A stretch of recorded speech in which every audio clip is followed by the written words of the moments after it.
And so this next section is entitled "Fi Talbis Iblis ala Sufiyya," and he actually has a book called "Talbis Iblis," right? The deception of Iblis, right? And he actually talks about how Iblis, he deceives pretty much every category of person, right? The different ways that Shaitan deceives and brings people into sin, right? So this particular section focuses on how Shaitan deceives the Sufis, right? How he deceives the Sufis. Now, I will sort of preface this with the following. With the following, which is that Abd Al-Rahman ibn al-Jawzi himself was not an anti-Sufi. If anything, one can think of him as a Qadiri Sufi because, he was a contemporary of Sheikh Abdul Qadir Jilani. And by consensus of Ahl Sunnah, Abdul Qadir Jilani was a wali min awliya, and he had karamat that ulama acknowledge, everyone acknowledges, including scholars like Ibn Taymiyyah, who generally people perceive of as being anti-Sufi as well. But even he was not anti-Sufi, right? To be totally honest, right?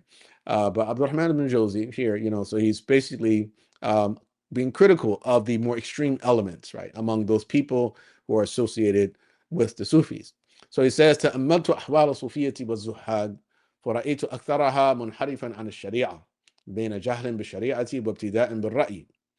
He said, when I reflected upon and looked into the conditions or states of the Sufis and those who renounce the world, I noticed that most of them are inclined away from the Sharia, and they're between the state of being ignorant of the Shara and innovators with respect to their opinions. In other words, either they're an ignorant person or an individual who is heretical, right, in their viewpoints, right?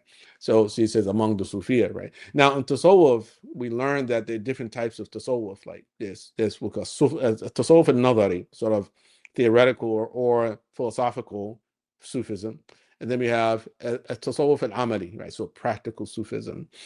Now, for us, and for all intent and purposes, that we should be more concerned with the practical aspects of Sufism, even though, of course, it's not easy to completely ignore all of the special beliefs that the Sunnis themselves they have, right? So, of course, typically Sufis are criticized for things like the belief in like your monorealism, like Ibn Arabi's monorealism, Wahdah al-Wujud, and Ibn Taymiyyah talks about this, right? In his Fatawa, he has an entire volume of the Kitab al-Tasawwuf, right?